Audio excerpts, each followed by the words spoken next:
Não é possível, mas parece que todos os carros e motos da cidade decidiram passar hoje do lado da escola.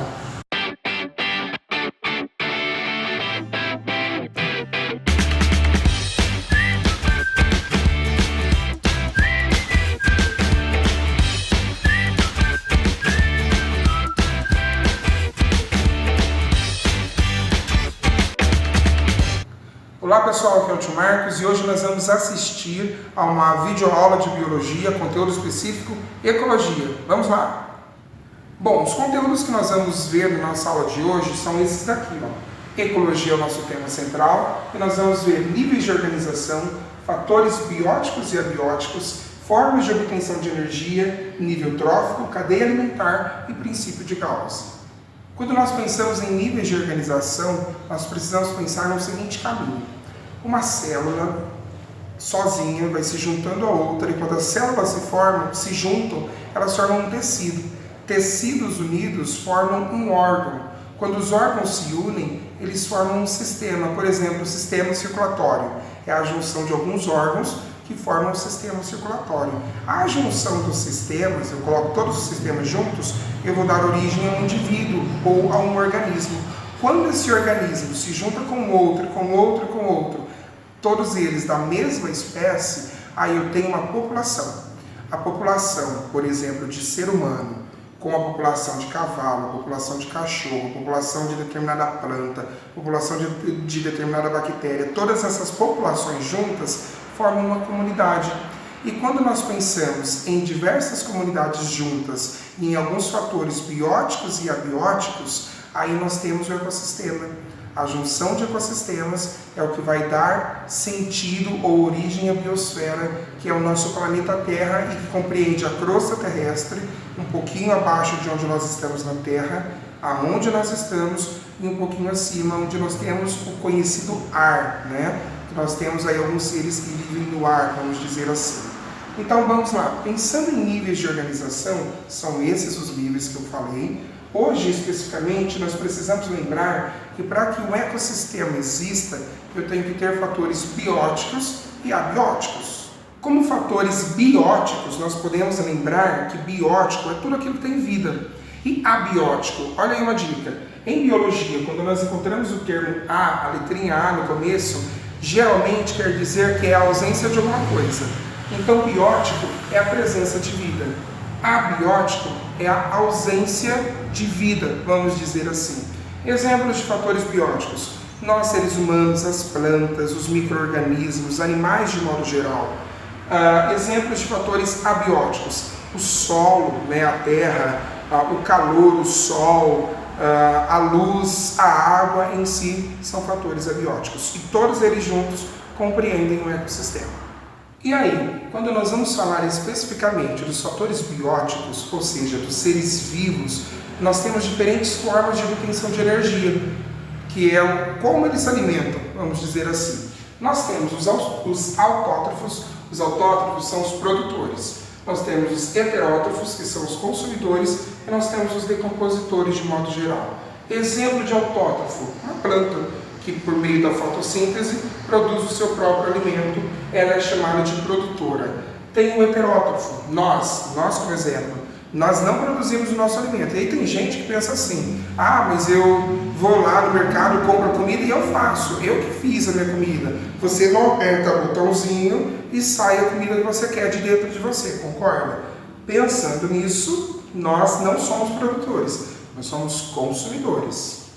E como consumidores, nós podemos ser consumidores primários, secundários, terciários e assim por diante.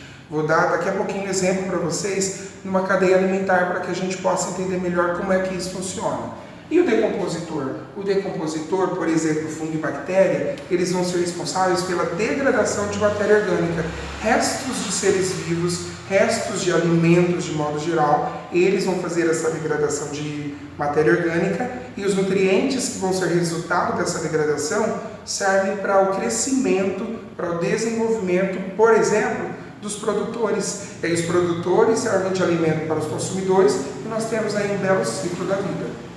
E uma coisa importante que nós precisamos lembrar é que cada um desses daqui, cada um deles vai estar fazendo parte de um nível trófico. um nível trófico, outro nível e assim por diante. Isso vai ficar mais visível quando nós falamos de cadeia alimentar. Vamos lá? E quando nós pensamos em cadeia alimentar, algo importante que nós temos que levar em consideração é como montar ela. A cadeia alimentar, ela sempre vai começar com um produtor. No caso, eu coloquei aqui o alface como exemplo. Ele produz o seu próprio alimento por meio da fotossíntese. E aí vai uma dica.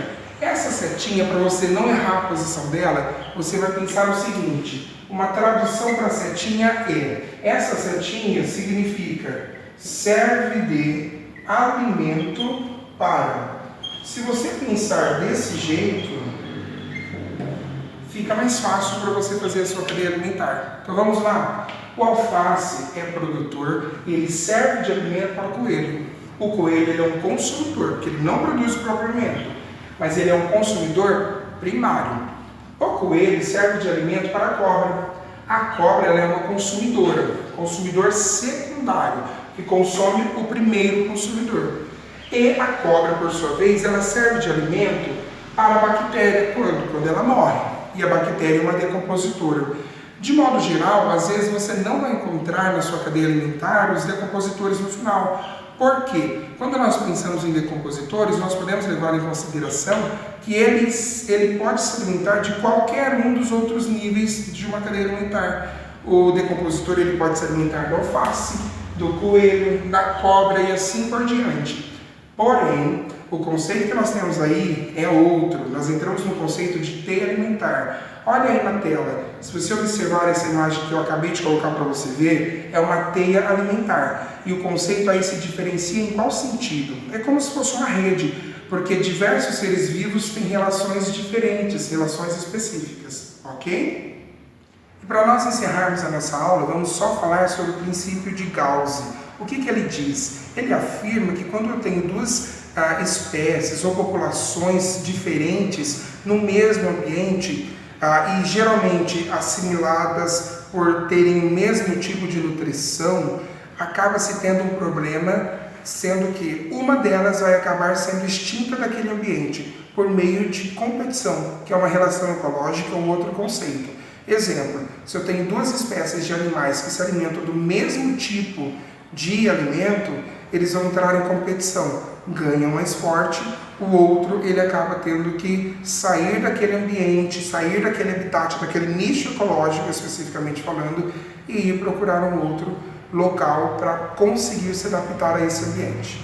Tudo bem? Bom pessoal, por hoje é só. Eu espero que vocês tenham gostado da nossa videoaula. Essa é a primeira de várias que eu pretendo fazer para auxiliar você que pretende prestar o Enem, prestar qualquer um dos outros vestibulares ou, lembrando, eu não preciso prestar o vestibular, eu não preciso fazer o concurso, porque conhecimento nunca é demais. Então, para você que quer aprender mais, as nossas aulas vão estar sempre disponíveis para isso. Um grande abraço do tio Marcos. Tchau, tchau.